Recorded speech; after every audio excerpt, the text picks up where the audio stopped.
11h18 em Natal. Você está ouvindo o programa Explicando a Bíblia. Hoje estamos trabalhando o capítulo 40 do livro do Gênesis, ou o livro de Gênesis, melhor dizendo, né? Até um negócio do Gênesis ou de Gênesis, então, é de Gênesis. Vamos ver agora, irmãos, os versículos 2 até o 4. Eu vou ler o texto. Lembrando que estamos hoje com a versão revista e corrigida de João Ferreira de Almeida. Diz assim: E indignou-se Faraó muito contra os seus 2 eunucos, contra o copeiro Mor e contra o padeiro Mor, e entregou-os à prisão na casa do capitão da guarda, na casa do cárcere, no lugar onde José estava preso. E o capitão da guarda pô-los a cargo de José, para que os servisse, e estiveram muitos dias na prisão. Olha, o pecado dos 2 homens que faziam parte da sua seleta equipe de confiança, né? Isso era um agravante, causou profunda indignação ao faraó. Então ele colocou aqueles homens na prisão, né? Para o faraó, irmãos, não valia o argumento que errar é humano. Não, ele era implacável simplesmente. Seus destinos a partir dali eram incertos, ou seriam incertos. Quando o motivo era tentativa de envenenamento ao rei, ainda que não fosse por culpa direta do responsável pela mordomia ou a copa, não tinha escapatória, a pena era a morte. Nesse caso, o cárcere funcionaria apenas como castigo físico e psicológico antecipador da pena capital, que era a pena de morte, ou que é a pena de morte, né? Porém, para um homem ser condenado à morte por tentar envenenar o rei, um faraó especialmente, era quase impossível, pois o copeiro, ele experimenta, quando aquele copeiro chegava, ou da presença do rei, chegava, o copeiro Mor, no caso, chegava para a presença do faraó, a comida ou a bebida já tinha sido experimentada antes, e se, no caso de ele experimentar antes, aí é que tornava a situação quase impossível. E outra coisa também, que não era imediatamente após o experimento do mordomo, do copeiro, que o faraó se alimentava ou ingeria a bebida. Ele esperava um determinado tempo. Assim, para alguém ser condenado por tentativa de envenenamento, teria que ser delatado antes da execução do plano. Alguém tinha que entregá-lo, ou dizer, olha, está tendo um plano aí para matar o rei. Inclusive, ninguém sabe se foi por envenenamento, mas a gente vê que o Mardoqueu, ele foi prestigiado posteriormente, quando no passado ele havia denunciado uma tramóia para matar o rei Assuero, né? O padeiro, irmãos, e o copeiro, eles foram presos no mesmo cárcere onde estava José, num cárcere real, que também era o local onde ficava a casa do capitão da guarda, segundo o texto. Possivelmente Potifar. Segundo Gênesis 37, o último versículo do capítulo 37, diz que ele era capitão da guarda, ou o capitão da guarda. Haviam outros capitães de guarda para outros cárceres no reino, né? Mas quando o texto ele fala assim de forma definida, capitão da guarda, remete o entendimento para a guarda real, onde ficavam os prisioneiros do rei. Era a principal equipe de guarda, era aquela que Potifar era o capitão. Nessa altura dos acontecimentos, Potifar já havia esfriado a cabeça, entendido mais precisamente a ocorrência com a sua mulher. Ao inferir os fatos, a gente conclui que Potifar permitia que José permanecesse líder, ou fosse líder. Ninguém sabe nem se foi sugestão dele, eu não estou dizendo que foi, ao carcereiro Mor, que colocasse José como líder dos prisioneiros. Mas ele queria, com coração, seguramente, assegurar que José fosse bem tratado. Por quê, meu irmão? Porque a gente precisa lembrar que Potifar sabia, o texto diz, que o Senhor era com José. E ele não era um homem tolo, não, ele era inteligente. Ele entendia que era prejuízo certo se opor a José, de forma injusta principalmente. O fato é que os 2 pecadores do faraó ficaram à disposição de José. Já começaram com sorte, né? Agora a gente vai ler do versículo 5 até o 13, quando no cárcere José interpreta o sonho de 2 dos prisioneiros do faraó. Lembrando, irmãos, que faraó não era o nome próprio do rei, mas um título ostentado pelos monarcas do Egito. Seu significado é a grande casa, em referência ao palácio real. Com o tempo, o termo passou a designar o próprio rei. A sugestão proposta na intenção do faraó era que nele, no faraó que arrogava para si status de Deus, toda a corte, assim como a plebe, o povão também, estariam em segurança. Ele era o Deus daquela comunidade. Agora a história relata que na prática era tudo diferente. Essa segurança era apenas jargão político, viu? Na verdade, o povo vivia apavorado de medo do faraó. Normalmente esses monarcas eles eram déspotas cruéis mesmo, homens ruins. O texto diz que, a partir do versículo 5 a 13, a gente vai ler. Lembrando, Bíblia Revista e Corrigida. E ambos sonharam um sonho. Aqui está se referindo ao copeiro e o padeiro, né? Cada um o seu sonho na mesma noite.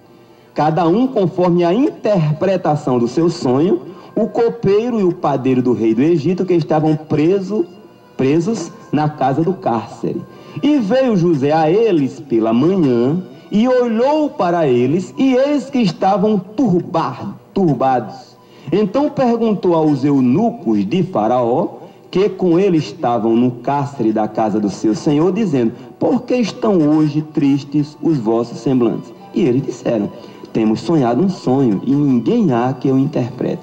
E José disse-lhes: não são de Deus, o Senhor. Olha só, as interpretações. Colchete quem colocou foi eu, mas o que está registrado no original é isso aí. Deus mesmo, o Senhor, o soberano.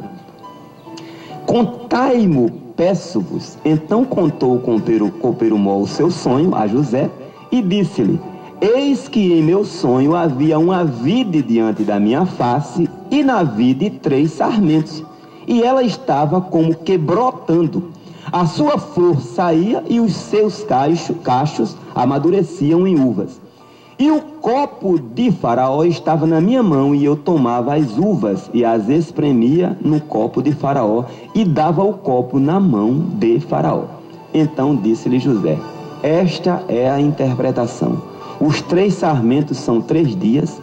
Dentro ainda de 3 dias, Faraó levantará a tua cabeça e te restaurará ao teu estado inicial, né? Anterior, e darás o copo de Faraó na sua mão, conforme o costume antigo, quando eras copeiro. Quando José diz essa interpretação, ele não está se valendo de revelação fantástica, de ilusão da mente humana, não. Ele está sendo abençoado por Deus com uma revelação. Para a gente não banalizar o negócio da revelação, né? O fato é que esse evento aqui inicia com... É aqui que inicia a ascensão máxima, né, de José, quando ele chegou a primeiro-ministro do Egito, né? Onde ali, por uma habilidade dada por Deus, ele interpreta os sonhos do copeiro e do padeiro do rei. Olha, meu irmão, quando falamos em habilidade dada por Deus, nos reportamos ao sentido...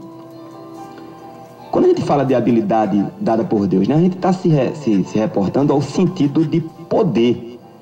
Em alguns casos, em algumas ocasiões contextualizadas que encontramos na Bíblia. Em algumas situações, poder é habilidade. É o caso desse episódio aqui. Não foi assim uma mensagem que foi sendo canalizada em sua mente assim, de forma que ele foi ali naquela expectativa, não. Ele foi falando com a inspiração de Deus através de uma habilidade dada previamente ao Senhor, a ele. Naquele caso específico foi uma habilidade agora advinda direta do trono. É aí, meu irmão, que alguns irmãos que estudam a Bíblia com cuidado, alguns de outras denominações, nos taxam a nós, os pentecostais, de excessivamente emocionais. Por quê?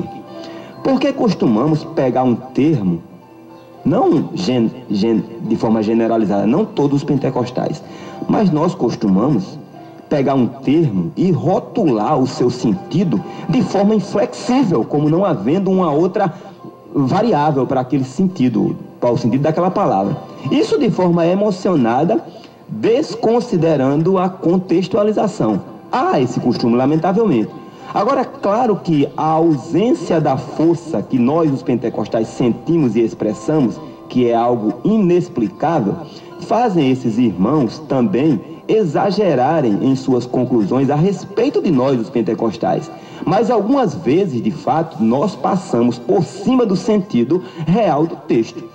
Para fechar esse assunto, o diálogo entre crentes, meu irmão, de denominações diferentes, de forma amiga, desarmada, cooperativa, colabora em muito para acentuar o amor, que é a expressão máxima ou verdadeira do cristianismo. A gente é conhecido pelo amor, não porque levanta o braço ou tem uma carteira ou um título, de forma alguma, é pela expressão do amor. Louvado seja o nome do Senhor. Assim ninguém, irmãos, vai ficar se enganchando, vai ficar se atrapalhando com bobagem do tipo: você faz estardalhaço na casa do Senhor, e você não deveria guardar o sábado, e guarda. Você atropela as escrituras nas suas interpretações. Você cultua a Deus muito friamente.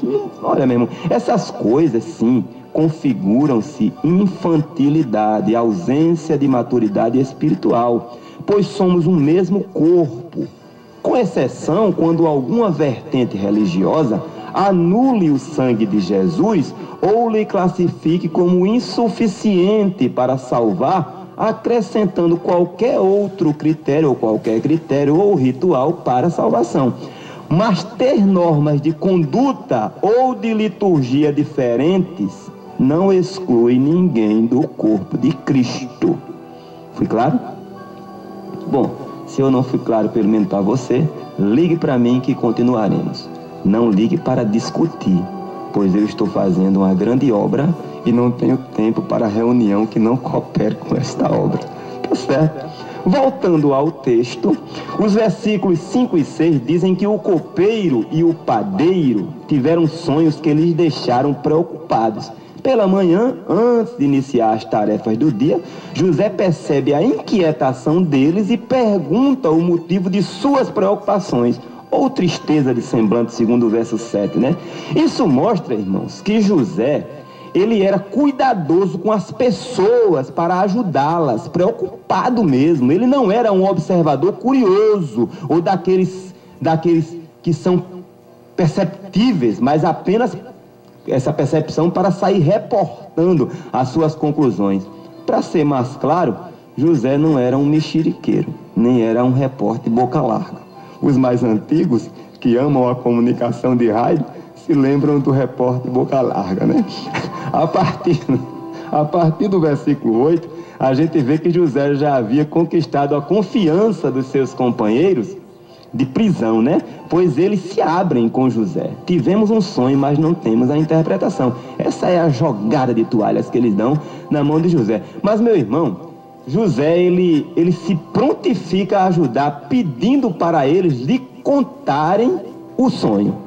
Mas lança toda a honra e toda a glória para Deus, fazendo uma pergunta de resposta óbvia. Não são de Deus, o Senhor, Yahvé, as interpretações? José estava dizendo que os segredos ocultos, estou sendo bem redundante, né? Só são revelados através do Senhor, meu irmão, que continua o mesmo. Ninguém vá com o negócio: eu tenho o dom de interpretação. Não tem nada, o dom é de Deus. Não vá se aventurar não, só diga se Deus lhe disser. Eu tenho um irmão, um amigo que é diácono, uma pessoa muito querida, foi uma pessoa que me ajudou muito na minha vida cristã, continua me ajudando, que uma pessoa chegou e disse: irmão, eu vim aqui para o senhor revelar um sonho porque alguém falou que... O irmão disse: vamos orar. Eu disse: não, mas a irmã falou que o senhor revelava. Eu disse: não, irmão, mas a gente ora, se Deus quiser revelar, revela, senão não revela. É dele as revelações, o que está oculto é dele. É o que José, não são dele a interpretação. A gente vê também que pelo teor da pergunta de José, ele já havia falado sobre o seu Deus, atribuindo ao Senhor a questão da interpretação correta dos sonhos. Interpretação sem aventura, né? A pergunta é feita, irmãos, pode observar, como se fosse um lembrete. Como fosse assim: vocês não lembram quando eu falei que são de Deus as interpretações? Chegou o momento dessa verdade ser comprovada para vocês, porque para mim já é. Meu irmão, é muita confiança se a gente via assim, não é não? E é assim mesmo. José, ele estava pondo em xeque a sua credibilidade, mas porque sabia que o Senhor era com ele. Nesse momento, os dois homens contaram detalhadamente seus sonhos. José fica atento, não interrompe suas narrativas. Tem até um provérbio que diz que falar antes de ouvir é estutícia e vergonha. Mas eu já estou aqui passando 2 minutos do tempo que a gente tem para esse bloco, e eu vou dar uma paradinha aqui para a gente ouvir mais um hino, e em seguida a gente retoma do mesmo ponto que eu parei aqui. Se lembra do provérbio, estutícia e vergonha, falar antes de ouvir. A gente vai ouvir agora com o Grupo Logos, às 13h33, o hino Mão no Arado.